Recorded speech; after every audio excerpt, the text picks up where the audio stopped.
Hey guys, what's going on? Welcome back to the channel of Football Therapy with me, your host Jan. Hope you're doing well, mate. Really do hope that. Welcome back to, of course, Chelsea News, the daily series here on the channel where I reflect on what's being said about Chelsea, giving you my opinion on it, more importantly asking for yours, man.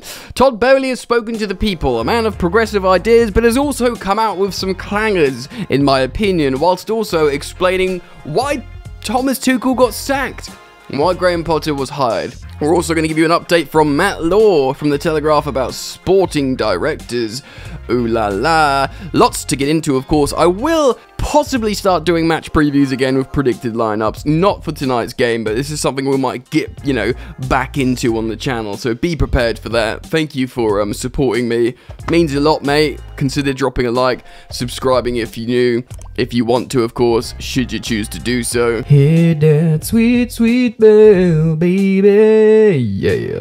Ladies and gentlemen, this video is brought to you by SPITCH, the fantasy football application that rewards the thinking man. Driven by an Optastats engine, SPITCH is an excellent way to test your knowledge on fantasy football. You can play for entirely free or wager money if you're over 18 and you fancy your chances. Test yourself against managers across the entire world, playing in different competitions without having to commit to the entire season. You can just dip in and out at will. Why not check out SPITCH now, ladies and gentlemen, simply by clicking the link just down there in the top of the description. Go have a look, just click on it. Nice one. Alright then, let's get into it. We're going to talk about sporting director. Chelsea linked with the gentleman from the RB setup who unearthed Erling Haaland.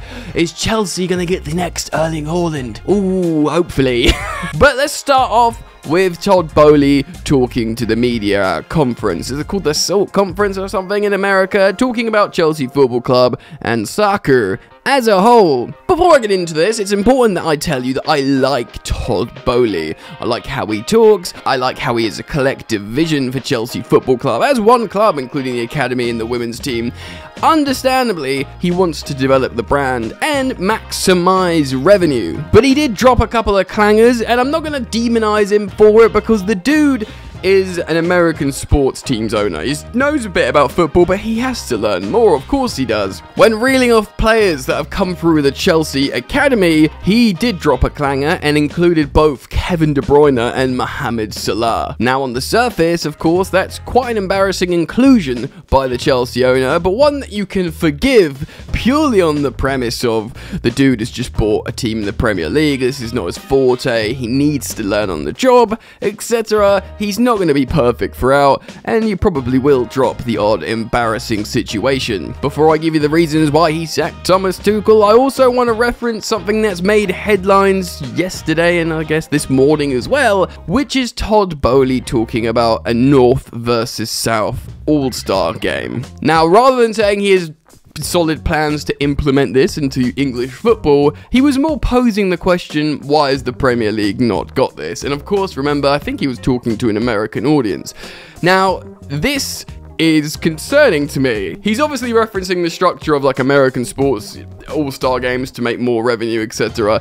And when I kind of protested against this on social media, people responded to me like, but Jan, people play for their countries together and there's not cliques in the dressing room anymore. Why couldn't these superstars come together for all-star games? Because, mate, playing for your country isn't joining up at club level with your bitter rivals just for profit. For example, North versus South. So what's that going to be? Liverpool versus Manchester United. The hatred between the Scouts and the Manx teaming up against those guys down south. Oh, the North London friends, Arsenal and Tottenham teaming up together at club level. Imagine the home and the away ends. They'd be ripping each other's throats out.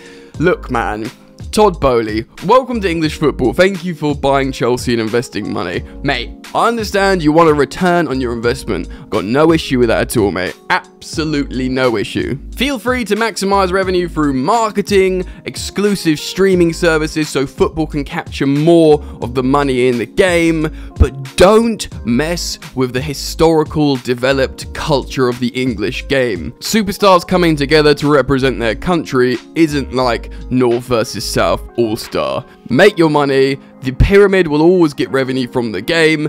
It's not cynical to say Todd Boehly wants money out of Chelsea, because of course he does. Clear Lake will want a return, and yes, it's always good to represent your intentions of feeding the football pyramid, but do not mess with the developed English culture of the game that's made it the game we love, whether it's all-star games or European Super Leagues, etc, etc. Moving on, I'm going to read some quotes, what he said regarding the dismissal of Thomas Tuchel, so let's jump over to that now. Citing @JacobsBen on Twitter for these quotes, he says, Todd Boehly on Thomas Tuchel sacking, quote, "When you take over any business, you just have to make sure you're aligned with the people running the business, and Tuchel is obviously extremely talented and someone who had great success at Chelsea. Our vision for the club was finding a manager who really wanted to collaborate with us. I think there's a lot of walls to break down at Chelsea. Before we joined, the first team in the academy didn't really share data about where the top players were coming from. The reality of our decision was we just weren't sure Thomas saw it in the same way as we saw it. It wasn't a decision we made because of a single win or loss." Ben Jacobs goes on to say, as previously reported, Chelsea's new owners were surprised by the lack of data they inherited. Recruitment going forward will be data driven, and that goes with the sporting director we're going to talk about in a moment. Look, I actually really like this from Todd Boehly, and I resonate with him on this. Yeah, dude, like, yeah, it was sad and harsh and brutal to see Tuchel go, but everything Boehly said there makes in complete sense.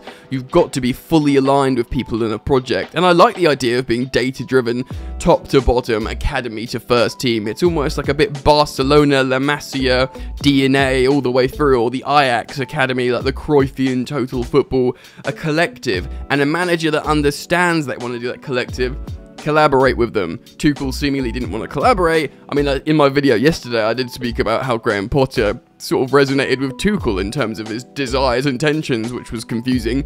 But in terms of what Todd Boehly is saying, complete sense. I endorse it, I back it, and I'm excited by it. So comment down below, let me know what you think on Todd Boehly's comments. I'll be very interested to hear that. So let's move on to the next part of this story and talk about sporting directors. Right, jumping into an article by Matt Law on The Telegraph. I'll drop a link down in the description for you guys to check it out. Chelsea target Red Bull Salzburg Christoph Freund.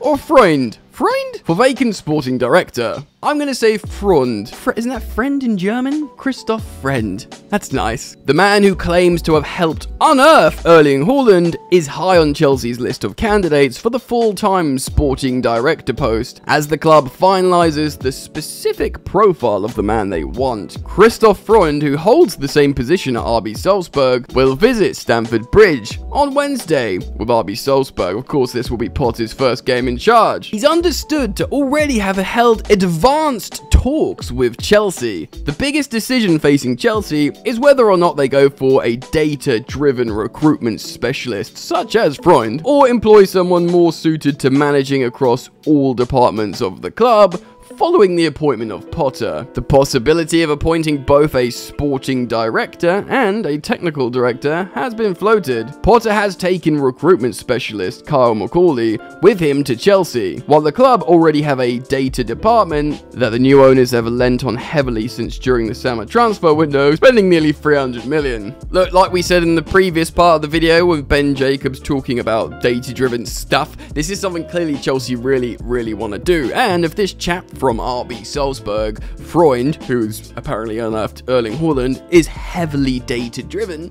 then, to me, off the bat, sounds rather appropriate. Co-controlling owners Todd Boehly and Bedalik Barley will consult Potter over a sporting director post, with the pair believed to be considering whether the role should be geared towards data guru or general manager. Boehly, who made himself interim sporting director, and Eghbali plan to use data-driven decisions rather than to confirm options, which has encouraged them to look at specialists in the field. Freund has already turned down Ajax in the past to stay at Salzburg, but sources in Austria believe a big offer from Chelsea's new owners to take over football operations at Stamford Bridge could prove to be too tempting. Lots of money, South West London, high-profile club, huge ambitious project.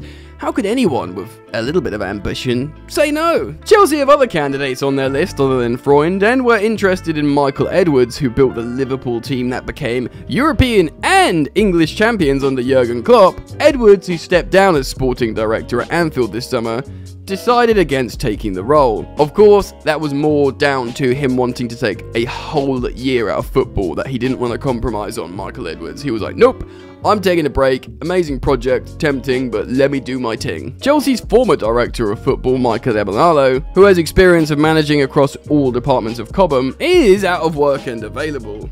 Imagine if we got Emenalo back, remontada. He'll be signing all the Belgians again, your Lukakus, Hazards, De Bruyne's, Courtois, etc. Look, the article goes on, very, very interesting indeed. I don't want to read all of it. It's behind a paywall. Look, I think this is a very interesting appointment. Also, it seems appealing that Ajax tried to sign him. Ajax seemingly are very, very intelligent and data-driven as well. They're the kind of team that sell loads of superstars and just stay good, essentially. You know, they make a lot of money, they bring through kids, they make sensible, intelligent purchases, and that's the kind of stuff that comes from data-driven men behind the scenes, like Christoph Freund. Freund, I hope I'm pronouncing it right. Either way, it's forward thinking from Chelsea Football Club. Personally, like I said in previous videos, there isn't a law to Michael Edwards because he had built that Liverpool team that seemingly was very, very effective, experience in the Premier League, etc, etc. But if we are going by the numbers eventually have to come true, and I guess with that data-driven stuff,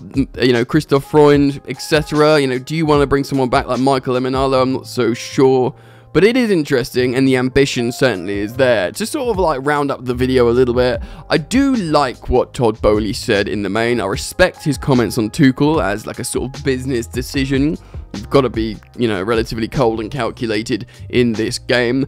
I am a little bit concerned with some of the comments he made. Not so much about, you know, forgetting or not, you know, incorrectly including superstars from our academy that were never in our academy. But yeah, the All-Star games and these kind of like visions for the league that I found a little bit unsavory. We'll see what happens there. But generally, I'm very, very pleased with Todd Boehly, especially if you think of like some of the owners we could have had taken over at Chelsea Football Club. Bright things ahead though. I do like the collective thinking in terms of building from the ground up with the academy, keeping a sort of recurring theme, philosophical, you know, theme from the ground up. I think that's really, really important. Will ultimately save Chelsea money moving in the future, and of course, that's what the new owners want: a return on their investment.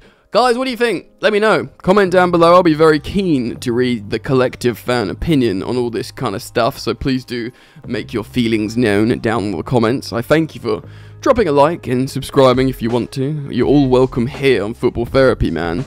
And yeah, mate, I look forward to... I'll do a post-match presser after the game tonight, so keep it locked for that. I look forward to seeing you guys very soon. Take care. Peace. You ain't so tough with that bad boy talk. I'ma get it how I'm living, I'ma walk the walk. Outline my lines, I rap through thought. Body bag the verse, outlined in chalk. In my life seen trouble, hustle on the double. Silence on the trigger like my pick got a muzzle. Yo, chick like to guzzle, bad boy stay in trouble. I only love this paper, sorry I don't. I laugh me, baby.